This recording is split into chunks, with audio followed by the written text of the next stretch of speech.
What is 1031 exchange and why would you want to use it? Hello, everybody. My name is Roxanne Govari with Pemberley Realty here in San Diego, California, and I'm super excited today because we have an expert in the field join us to talk about 1031 exchanges.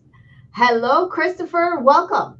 Hello, thank you so much for having me, Roxanne. Always great to see you and always happy to be here with Pemberley Realty. Well, we appreciate that you're joining us. I know you have a busy schedule, so we really appreciate that. And let's get right into it. What is Okay. a 1031 exchange? Okay, so a 1031 exchange in simple terms is as an investor, when they sell their investment property and they don't do a 1031 tax deferred exchange, there's going to be gain. So let's say the gain is about $1 million. They sell the property. There's going to be about 30 to 40% in capital gains taxes that they are potentially going to pay. Talk to your CPA to determine the exact number if they don't use a 1031 exchange. So the 1031 exchange has been around since 1921, over 100 years. And many investors have used it in order to defer their capital gains taxes over the years, over 100 years.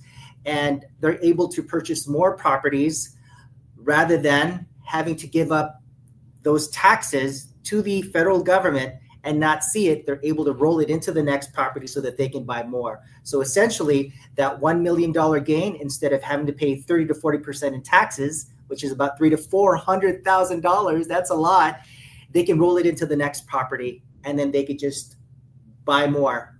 And so that's basically it. All the capital gains taxes are deferred utilizing the 1031 exchange code.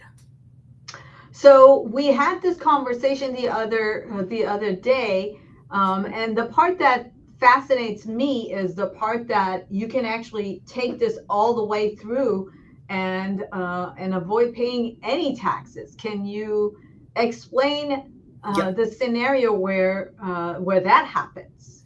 Absolutely. Absolutely. And it's not avoid, it's defer. Just make Defer. it clear. You don't want to avoid taxes. We are just deferring. So in the industry, there is a saying that says, swap until you drop. Okay. That basically means that when the investor sells their initial investment property and they do a 1031 tax deferred exchange, they continue to sell, they're going to defer and buy more. Sell, defer, buy more. Sell, defer, buy more. It's rinse and repeat, basically. And Right. the longer that they do that, they will be accumulating all these capital gains taxes throughout the entire time that they've sold until they pass away. Okay. So when the heirs receive it, when they pass away, they receive all those properties at fair market value. They receive it in a step up in basis. And guess what? All those taxes that they've been deferring all those years, completely forgiven. So please make sure to speak to a estate planning attorney to make sure that you have the right you know things in place for the family trust.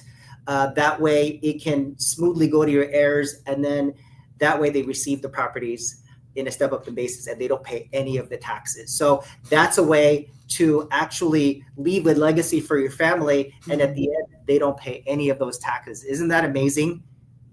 And the key word, you leave a legacy to your heirs Correct.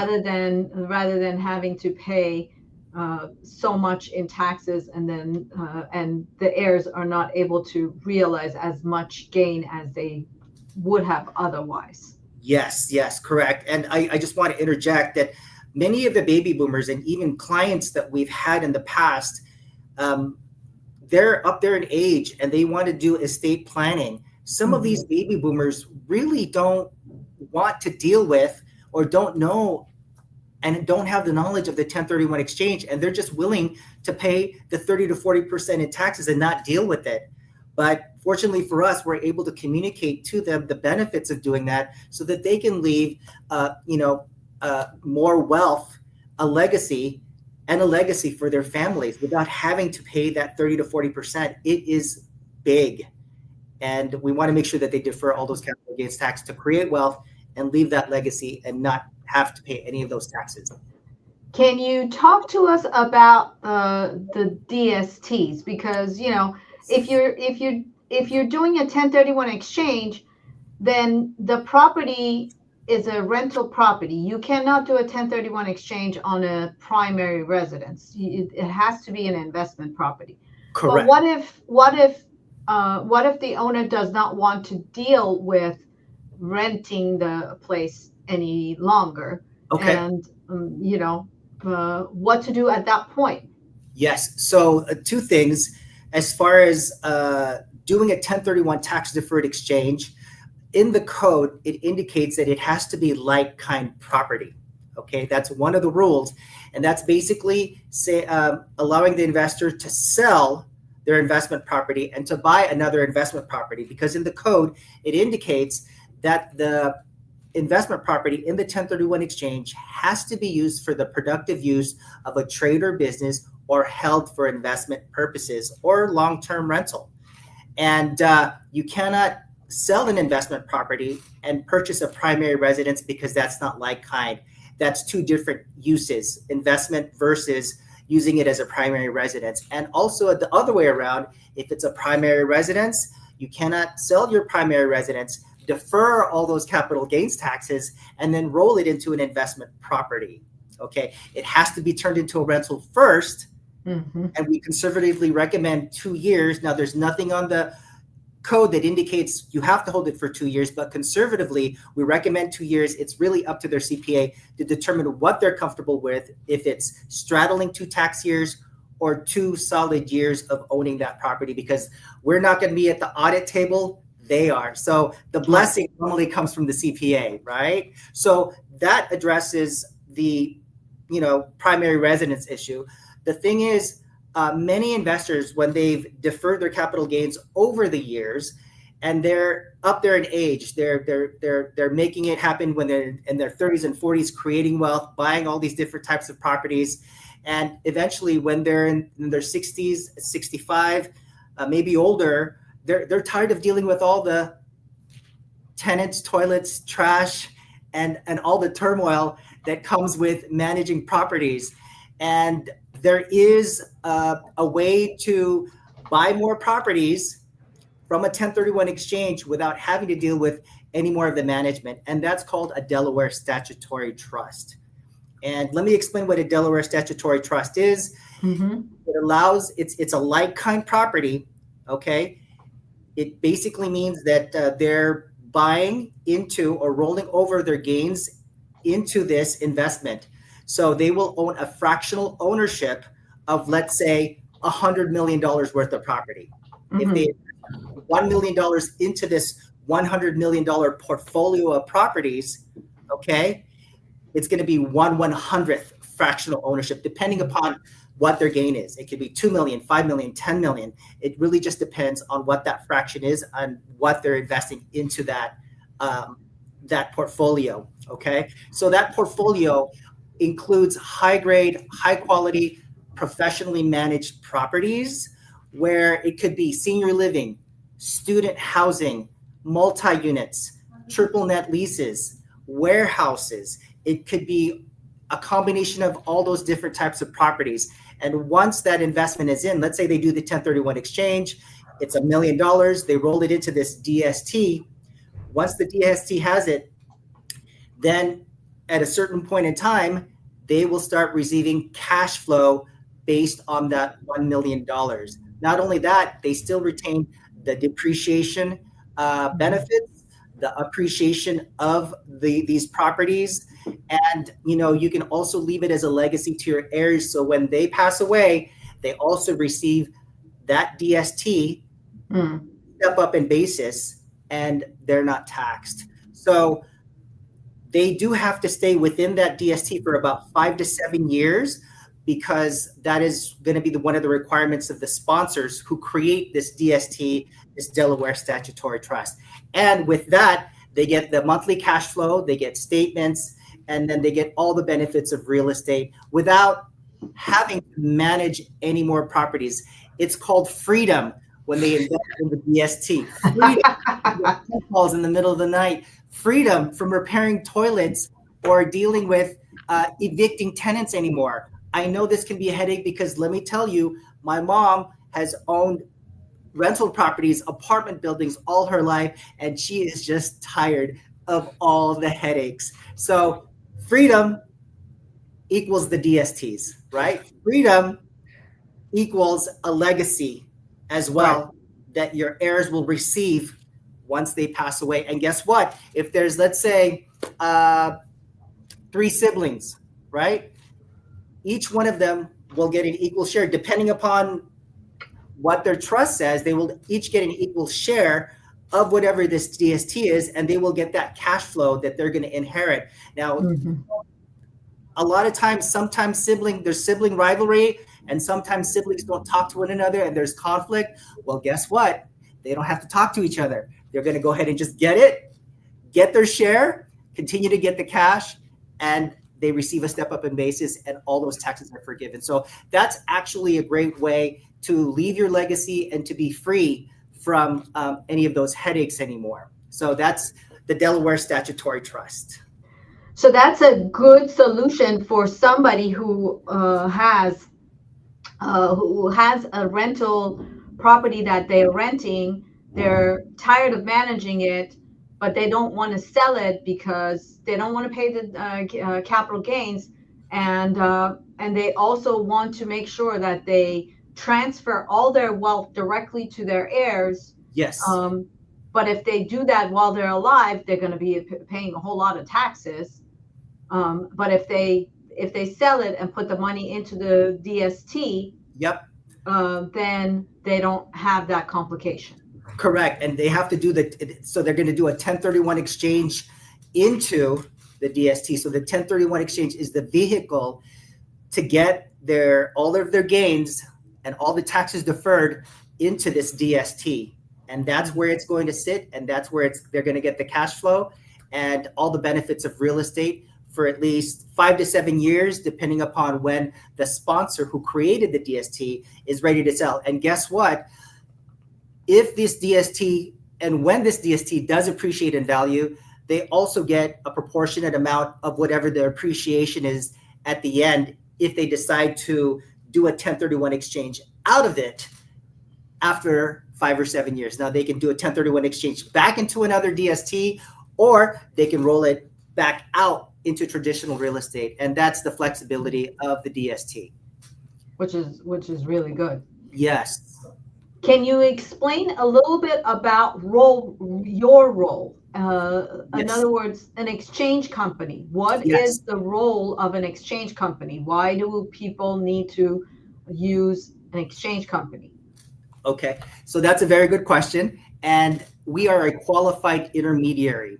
And so the 1031 exchange code requires that the investors use a qualified intermediary to hold their funds after they close escrow on their relinquished property. They cannot use their escrow company. They cannot use their attorney that they're doing business with. They cannot use any of those professionals that they've been doing business with. It has to be a qualified intermediary. Now, we are one of the largest qualified intermediaries in the nation, and we've done over 60,000 tax-deferred exchanges. Our main goal as a qualified intermediary is that when that relinquished property sells and that you have that $1 million gain, that $1 million gain, instead of that gain being wired to your bank account, it's wired to Exchange Resources, where we hold those funds in trust so that you don't touch it. Because once the property closes escrow on the relinquished property and you receive that money, it's game over. You're going to have to pay capital gains on those funds of 30 to 40%. So we hold that in trust. As soon as we receive those funds, you have 45 days to identify up to 3 properties you wish to purchase. There are other rules, but this is traditionally what investors use, is the 3 property rule, where within that 45 days after relinquished property sells, they can identify up to 3, purchase up to 3. And once they're locked into escrow, we send out the earnest money deposit from the exchange funds. We lock that in. And then when they're ready to close, the remaining funds from exchange resources will go to the closing agent in each one of those properties, and then it's closed. We also have a $10 million fidelity bond insurance so that the investors can sleep at night knowing that their money is not going to disappear in the middle of the night. We also have our errors and insurance, errors and emissions insurance, and we've also have administrators who've been with us for over 28 years. So they've seen it all, and we're here to help every investor defer their capital gains taxes and give them an amazing experience and a smooth transaction. Would you explain the title, how if you're doing an exchange, how the exchange has to be a like kind exchange from the same owners to the same owners. Yes. So like kind exchange is different from same taxpayer selling from and same taxpayer purchasing. Let me address both. Like kind means, okay, it doesn't mean that if you sell a 3-bedroom, 2-bath rental property that you have to buy like kind the exact same 3-bedroom, 2-bath property. Like kind means that if you sell that 3-bedroom, 2-bath, there's a variety of different properties that you can purchase, from vacant land to commercial properties to multi-units. You can buy condo, single family homes, co-ops. You can buy oil and gas rights, and also the Delaware Statutory Trust. So that's like for like. And that's the beauty of the 1031 exchanges. You can sell one and then buy all these others. And the great part about it is many investors 15 to 20 years ago started with just one property that they turned into a rental. They did a 1031 tax deferred exchange. They bought 3, and that 3 turned into 6. That 6 turned into 9. That 9 turned into 12, and so on and so forth. So that's the beauty of how the 1031 exchange works, buying like-kind properties so that they can create wealth. The same taxpayer, same tax buyer, same taxpayer selling, same taxpayer buying rule means that the IRS views all of us in numbers, right? We are known by our social security number and by our EIN number. Right. The rule basically says that if you are selling with your social security number, that same social security number must purchase the property as well. So if it's John and Mary Smith selling the property, right? Their title is John and Mary Smith as a married couple. Right. So they also have to be the same ones on title when they're purchasing. That also goes with if they're in a family trust.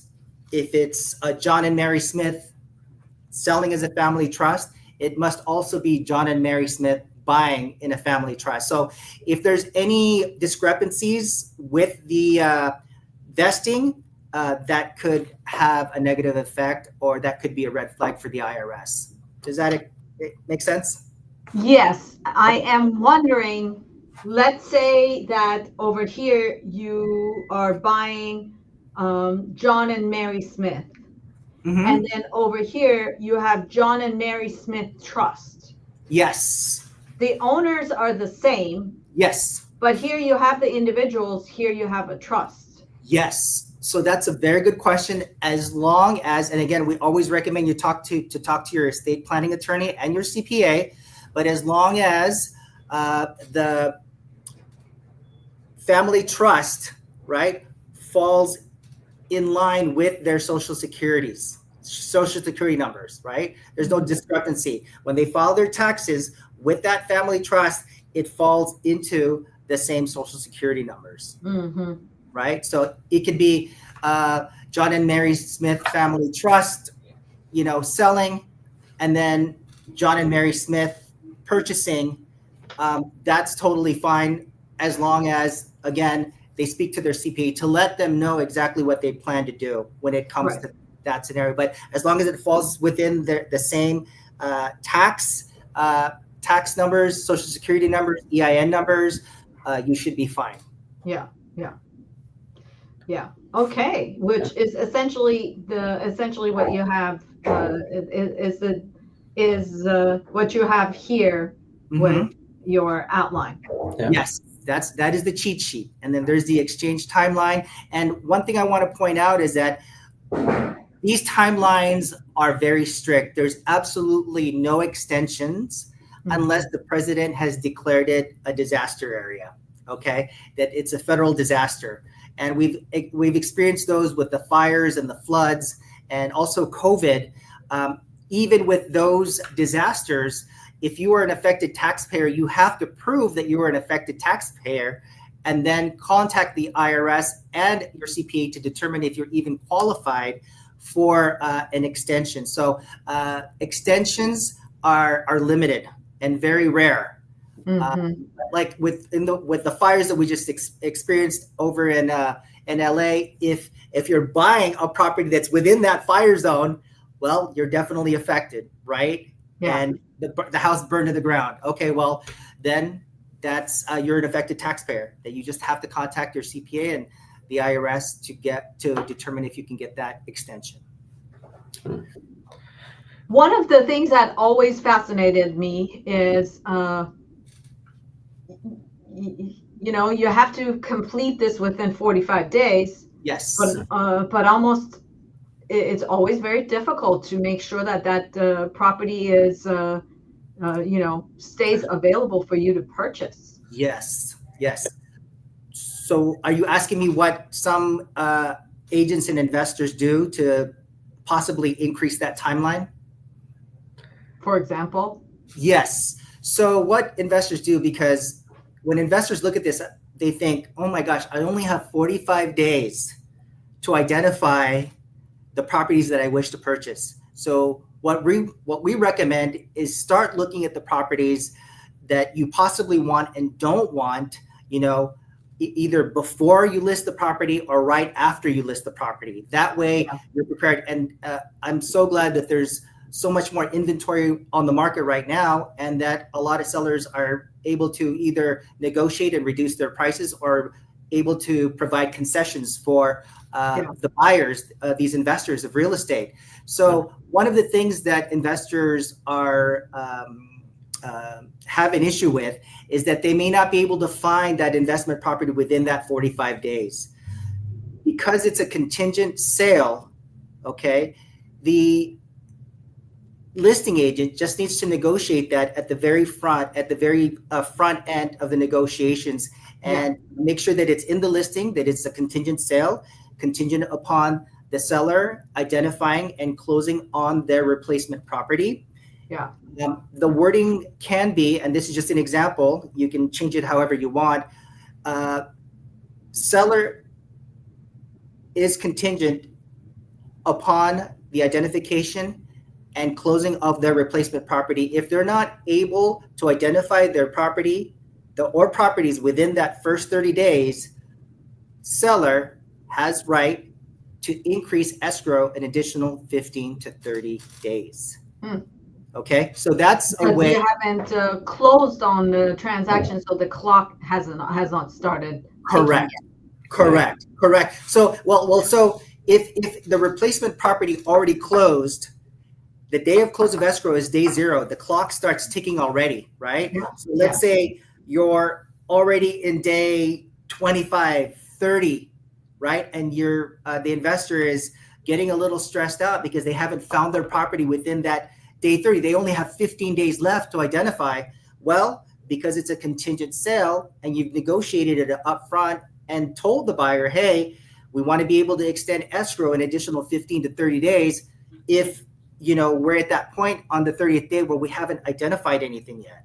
So that's just one of the things that listing agents do and investors do just to buy a little bit more time. Yeah. Create that contingency. Yes. However, there's actually also one other thing, and this, I don't want this to get too complex, but what if the investor goes to you and says, look, I don't want to sell my property first because I have a really great property. It's receiving cash flow. And what if within that 45 days, I'm not able to identify a property that's as good or better than the property that I'm selling, I don't want to just give it up. I would really like to buy first and then sell my relinquished property. Well, guess what? With the 1031 tax deferred exchange and with Exchange Resources, we're able to make their wish come true because they can purchase first, close on that replacement property first, and then sell the relinquished property. Because if they've identified that property first, they fall in love with it and they go, oh my gosh, they're traveling. And then next thing you know, they run into this amazing commercial property or a 20-unit apartment complex. And they go, you know what? That's the one. I want to buy that first. They can do that. Okay. As a reverse exchange, correct? As a reverse exchange. As a reverse exchange. And we've seen an increase on those reverse exchanges because that's exactly what investors want to do. They want to buy first and then sell later. It does get complicated. It's significantly more. It starts out at $8,000, but we have to involve our in-house attorney to be able to facilitate that exchange. And it also involves an exchange accommodator title holder because you can't be on title to both the replacement property and the relinquished property at the same time because you're changing to yourself. You have to drop out of title of the replacement property, right? Completely. That goes to the corporation. It's closed. And then this property is sold and then you buy back the replacement property from that corporation. That's basically how that works in a nutshell. Yeah.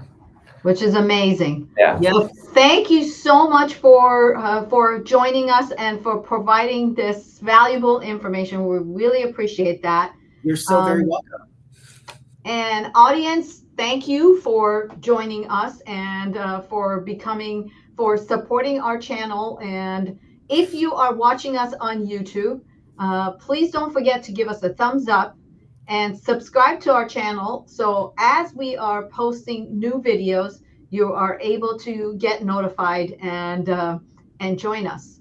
And in the meantime, if you want to reach out to me, there's my phone number. If you want to reach out to my partner, Santiago, there's his phone number. If you want to reach out to Chris, there is Chris's phone number. And you can also reach out to Chris on his email address, or you can always email us, or if you are on Instagram, give us a follow there. We would appreciate that as well. So thank you everybody for joining us and make it a great day. Bye everyone. Thank you so much for having me. Bye everybody. Thank you, Chris, for joining us.